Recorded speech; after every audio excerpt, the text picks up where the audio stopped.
Learn how to create the most captivating look for your brides. I will share some tips to ensure that your bride's makeup lasts all day. Now let's get right into it. For bridal makeup, it is very important you watch what you apply on the client's face. So as usual, I start with my setting spray, then I go in with my moisturizer. Here I was using Moisture Bomb from Metics. Then I go with my e.l.f. primer. Of course, I need something to hold the foundation to the face. You apply this all over the face and then you pat dry with your beauty blender.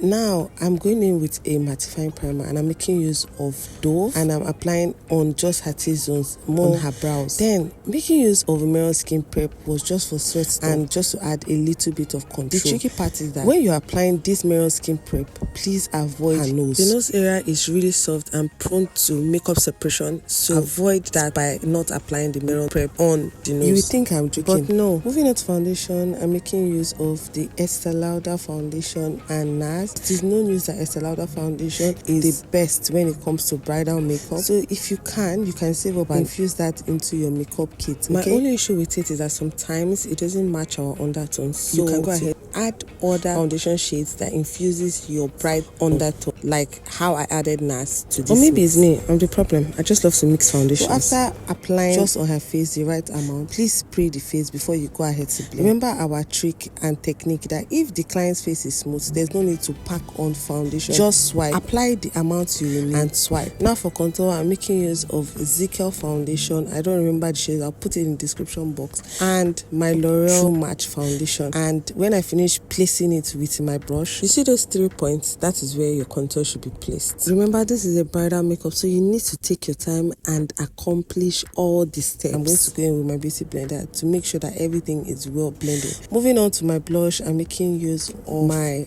Imagic lip palette. I just use the pink shade there as my blush. Then for highlights, I use foundation. This foundation I'm using is Huda Beauty in the shade Leches, and that's what I'm using to highlight her face. Now I'm following all these steps. That's the contour, the blush, the placement, because there are some major steps I'm going to skip later at the finishing part of this makeup, and I'll let you know when we get there. But you have to make sure that you do all the steps, contour properly, put your blush properly, and then follow through with all the steps step by step, and make sure you blend until it looks like skin. Moving on, I'm making use of this translucent setting powder from Merak Cosmetics, and I'm using the shade Ginger. First thing you want to do when it comes to highlighting is to apply your first layer, push it into the skin like I'm doing right now, then go again and apply another layer for baking. So first application, push all into the skin on your T-zone, under the eyes, your jaw, your forehead, and then if you want to set, go again and put another layer to set the face like I'm doing now. Don't forget to try to pull the face by extending the setting powder towards her hairline. Also put a thin layer on the bridge of her nose to guide us when we are doing our dry contour. Now to dry blush application, I'm making use of the 7 Beauty Bridal Collection palette, and I'm making use of the pink shade, and I'm just mixing all the blush like shade on her face. So I'm showing you this aspect of the video because where I stood, the lights was hitting differently, and when I moved to the other side, it was hitting differently. Okay, so for contour of the face, I made use of my Phoera powder in the shade Espresso, and I also made use of my Zaron powder in the shade Cocoa. Now for doing a reverse contour, I'm going to make use of my MAC Studio Fix powder in the shade NC25. This one is just to brighten the under eyes and ensure that the nose is looking very snatched. When it comes to doing the reverse contour for her cheeks, I will make use of a setting powder that is only one shade lighter than her skin tone, just to make sure that that place is properly shaped. I'll tell you in the course of this video, later in the course of this video, why I go ahead to make sure I do all these steps. Now to brows. So I'm just going to tame the hair with this clear brow tamer, set the brows in place, and then use my brow gel. But guys, I'm going to skip this step. I have a detailed brow tutorial on this channel where you can see how I create my brows. Okay, so I'm just going to skip right into eyeshadow. So for this eyeshadow look, I want to keep it very bridal, very beautiful, that when she's closing her eyes to take her pictures and when she's opening it, it is giving. Okay, so I'm making use of the 7 Beauty Bridal Eyeshadow Collection, and I used the first brown shade there. Like I said in my previous videos, I've been loving a lot of brown, so that's what I'm using. I'm going with a deeper brown. That is the one from Fenty Beauty. This is their bronzing shade. That is what I'm using to deepen this look. When it comes to eyeshadow application for the bride, it is very important you pay attention to the details of her dress. So you can simply ask her what the color of her dress is so that you'll be able to infuse the colors needed for the eye look. You can see the effectiveness of transiting from a light brown to a dark brown, then to black. This is what we'll use as our foundation, as our background for the eyeshadow before going to apply the main pigment. I made use of 3 pigments for this eye look, and I can't really remember the name, but I'm going to list them in the description box below. Okay, so the first thing first, after getting your base set and ready, you use your glitter primer. Apply your glitter primer on the areas where you want to apply your pigment. Apply the first pigment. For my bride today, she was making use of a black and gold dress, so I was trying to infuse that into my eyeshadow look. So I went first with this very orange looking pigment. After application this first shade of this first pigment, I'm going to apply another glitter primer, but then I'll apply the glitter primer just in the middle of this eyeshadow already applied.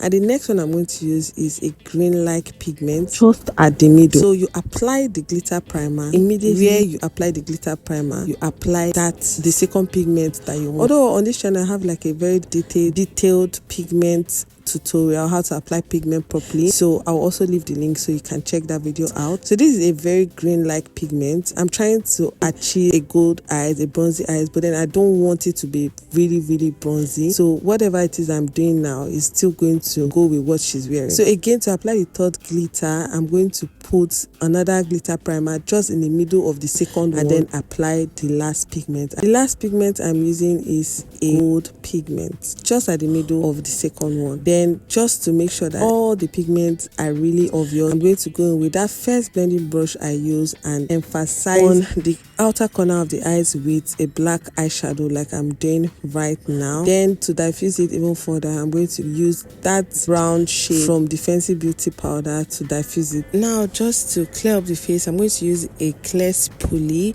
to sweep off all the excess glitter or pigment that must have been on the face. This is how I do it and it works well. Then I'm just going to go with a very small detailed brush and use my setting powder, or I use that MAC powder that I used earlier to just clear out all those harsh lines, blend everything well.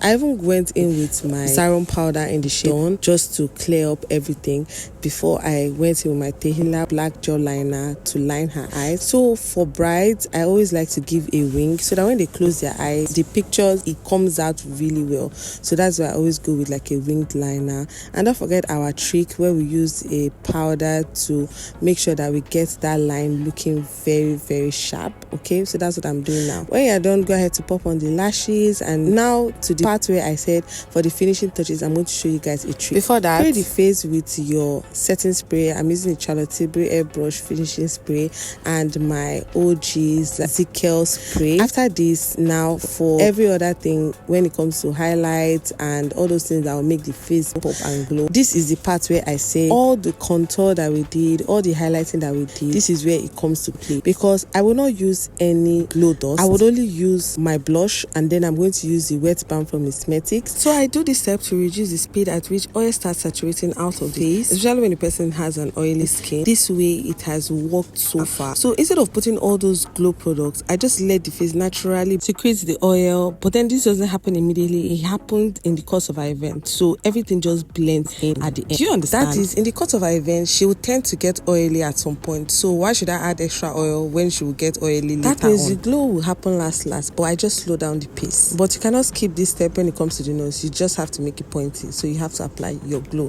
So this is me just applying the wet balm from Metics and my blush.